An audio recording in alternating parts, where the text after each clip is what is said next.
bought this old clock in an antique shop because I could see that it was still ticking. When I got it home, I looked for a way to wind it. There's nothing inside. Here, look for yourself. It's empty. Can I wind it?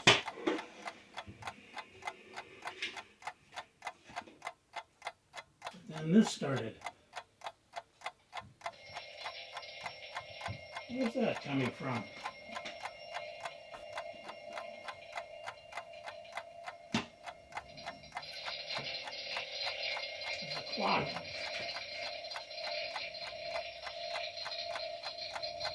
It's still going. There's another clock.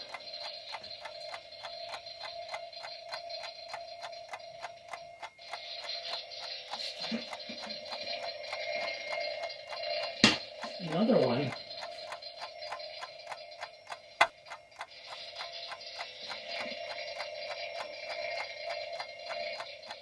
More.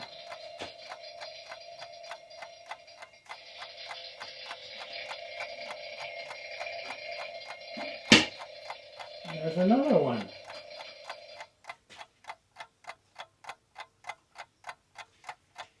Well, there you have it. It's a magic alarm clock.